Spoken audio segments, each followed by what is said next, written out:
Speed of light क्या होती है उसमें, ज़्यादा होती है as compare to speed of sound. इसीलिए पहले थंडरिंग या लाइटनिंग के टाइम पे स्पीड ऑफ लाइट ज़्यादा होती है ना, लाइट की स्पीड ज़्यादा होने की वजह से पहले बिजली चमकती है, उसके बाद क्या होती है आपकी थंडरिंग होती है।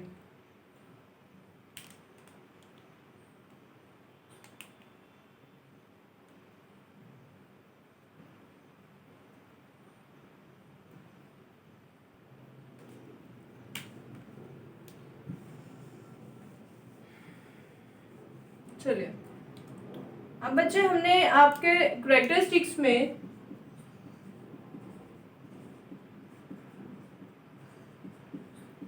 कैरेक्टरिस्टिक्स ऑफ वेव में, साउंड वेव में हमने देखा था एक एम्पलीट्यूड। एम्पलीट्यूड बच्चे वो एम्पलीट्यूड क्या था अगर आपको याद हो, जैसे ये एक वेव है, ये वेव है, तो बच्चा हमने एम्पलीट्यूड क्या पढ़ा था, एम्पलीट्यूड हमने पढ़ा था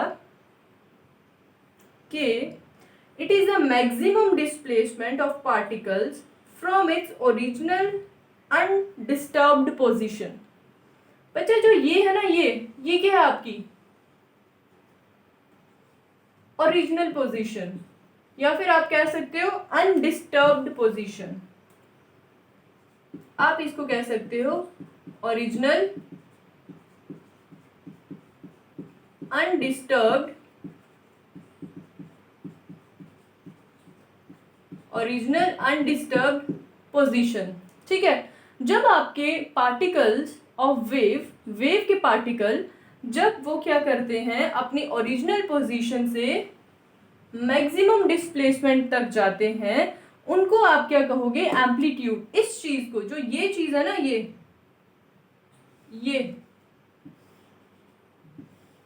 मैक्सिमम पॉइंट तक जाना, उसको आप बोलोगे amplitude. Amplitude, maximum displacement of the particles from its original undisturbed position is called your amplitude। ठीक है,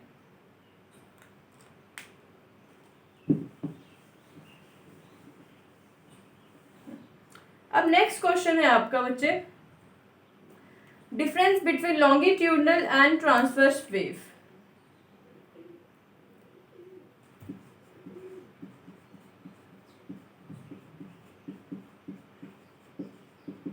लॉन्गिट्यूडनल एंड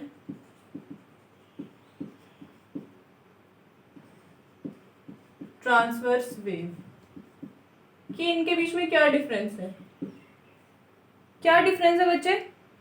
आपको पता है कि लॉन्गिट्यूडनल में क्या होता है, आपका पार्टिकल्स मूव करते हैं, particles move back and forth in same direction। ठीक है, एक ही डायरेक्शन में, सेम डायरेक्शन जो कि आपकी वेव की डायरेक्शन होती है, उसी डायरेक्शन में आपके पार्टिकल जो हैं वो आगे पीछे मूव करते हैं in longitudinal wave. And in transverse wave we have particle move up and down. इसमें क्या होता है आपका,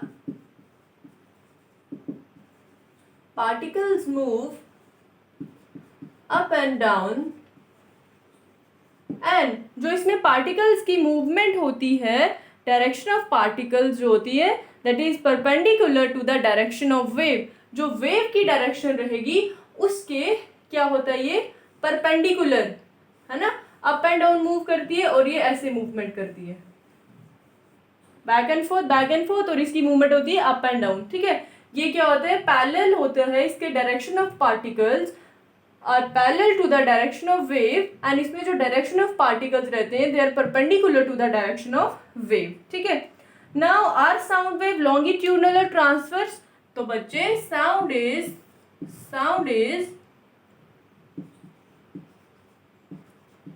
लॉन्गिट्यूडनल वेव। साउंड क्या है आपकी, एक लॉन्गिट्यूडनल वेव है, बिकॉज उसमें क्या होती है आपकी वाइब्रेशन जो जनरेट होती हैं वो आपकी back and fourth vibration generate होती हैं। ठीक है, क्लियर है यहाँ तक आप सबको? और बच्चे सेम फिर से एक वही क्वेश्चन आया है कि जब लाइटनिंग होती है तो उसकी फ्लैश आपको पहले क्यों पहुंचती है और जो थंडरिंग है वो बाद में क्यों आती है। वो मैंने आपको पहले ही बता दिया, बिकॉज स्पीड ऑफ साउंड, है ना, बिकॉज लाइट वेव जो है वो ट्रेवल करती है faster than the sound wave. Light wave travel faster than the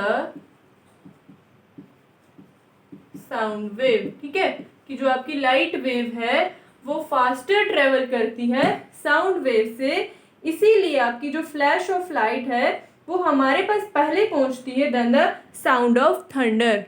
ठीक है,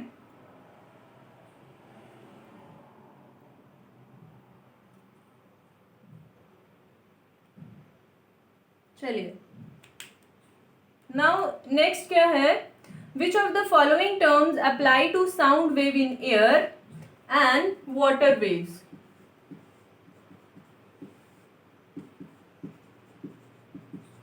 साउंड वेव इन एयर में क्या होता है एंड जो आपकी वाटर वेव्स हैं उनमें क्या होता है।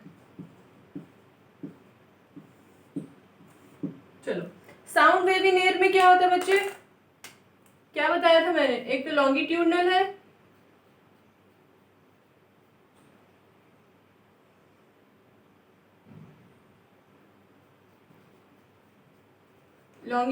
है, second compression and what, rarefaction होती है। ठीक है, और वाटर वेव्स में मैंने आपको क्या बताया था, जब हम कोई पॉन्ड है या कुछ भी है, रिवर है, पॉन्ड है, हम क्या करते हैं उसमें स्टोन फेंकते हैं तो उसकी वजह से क्या हो जाता है, आपके ये रिपल जनरेट होते हैं, है ना, ये रिपल जनरेट होते हैं।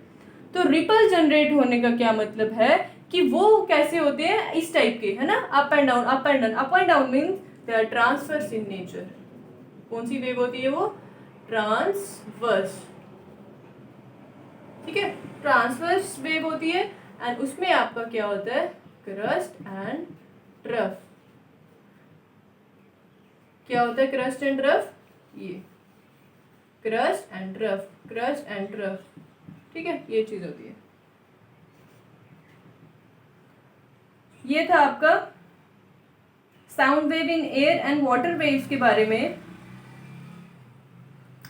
ठीक है, चलिए नेक्स्ट,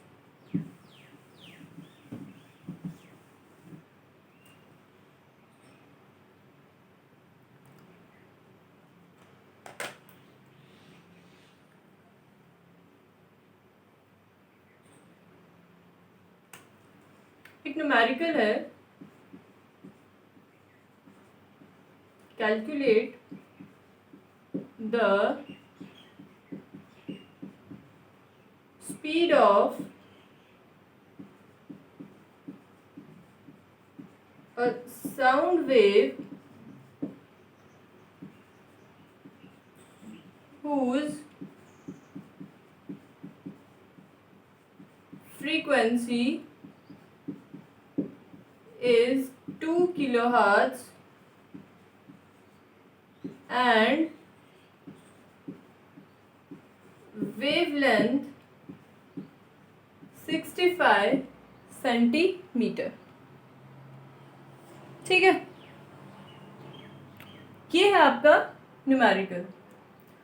अब बच्चे इसमें करना क्या है, उन्होंने कहा है कि आपको कैलकुलेट करना है speed of sound. Speed of sound calculate करना है जिसमें आपको फ्रीक्वेंसी दी हुई है 2 kilohertz and wavelength is your 65 centimetre. ठीक है, अभी मैंने आपको पीछे पढ़ाया वो क्या एक्सप्रेशन था कि स्पीड ऑफ साउंड वेव होता है जो बच्चे, वो किसके इक्वल होता है, वो इक्वल होता है आपका फ्रीक्वेंसी इनटू वेवलेंथ, मतलब f इंटू लैम्डा। ठीक है, यहां तक क्लियर है? अब बच्चे उन्होंने क्या दिया हुआ है, आपको फ्रीक्वेंसी गिवन है, देख रहे हो ना, अब ये फ्रीक्वेंसी दी है कितनी, 2 किलोहर्ट्ज, एंड आपको वेवलेंथ दी हुई है कितनी, वेवलेंथ है 65 सेंटीमीटर। 65 सेंटीमीटर है, बट हमने तो पढ़ा है कि वेवलेंथ का जो यूनिट है दैट इज इन मीटर, है ना, वेवलेंथ का यूनिट मीटर में है। तो सेंटीमीटर को मीटर में कन्वर्ट करवाने के लिए we will divide 65 by 100, that is 0.65 metre, because 65 upon 100 is equal to 0.65 metre, है ना। चलिए, therefore your speed is equals to frequency into lambda, ये है frequency, ये है lambda, and 2 into 0.65, तो क्या आंसर आएगा इसका, मल्टीप्लाई करके देखोगे तो ये बनेगा आपका 1300 मीटर पर second, which is your speed of wave, speed of sound wave. Clear? फिर से देखते हैं इसको, क्या किया इन्होंने, बोला है calculate the speed of a sound wave whose frequency is 3 kilohertz and wavelength is 65 centimetre. Speed निकालनी है, फ्रीक्वेंसी गिवन है, वेवलेंथ दिया हुआ है। अब आपको पता है स्पीड ऑफ साउंड का जो फॉर्मूला रहता है वो होता है आपका frequency into wavelength. This is very important expression बच्चे, you have to learn this, ठीक है, इंपॉर्टेंट, ये आपको पता होना चाहिए, बिकॉज इसी के बेस पे आपको क्या आएंगे, न्यूमेरिकल्स आ सकते हैं। ठीक है, आपको पता है कि जो स्पीड ऑफ साउंड वेव है वो कितना दिया हुआ है आपको, स्पीड ऑफ साउंड कितना होता है, वो होता है आपका फ्रीक्वेंसी इंटू वेवलेंथ। ठीक है, frequency is F and your wavelength is lambda, and the given frequency, given आपको क्या दिया हुआ है, ठीक है, गिवन है आपको फ्रीक्वेंसी 2 किलोहर्ट्ज, वेवलेंथ आपको दिया हुआ है 65 सेंटीमीटर, एंड वेवलेंथ का यूनिट होता है आपका मीटर। तो इसको कन्वर्ट करवाने के लिए हमने क्या करना है, 0.65 मीटर बनाने के लिए हम क्या करेंगे, इस 1 सेंटीमीटर को मीटर में कन्वर्ट करवाने के लिए डिवाइड करेंगे 100 के साथ। तो हमने किया 65 divided by 100 which is 0.65 metre. Therefore जो आपकी स्पीड है वो होती है आपकी frequency into lambda, frequency is 2 and the wavelength is 0.65, and इन दोनों को जो मल्टीप्लाई करके आएगा वो बच्चे आपका आएगा 1300 मीटर पर सेकेंड। ठीक है,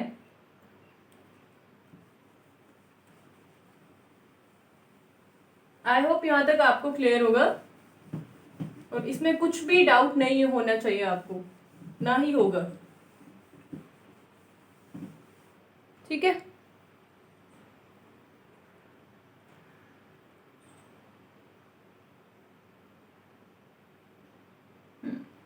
और बच्चे एक और क्वेश्चन है कि जो आपका गन शॉट से फ्लैश निकलती है ना, वो पहले क्यों निकलती है, एंड जो साउंड होती है गन शॉट की वो बाद में क्यों निकलती है, because the flash of sound,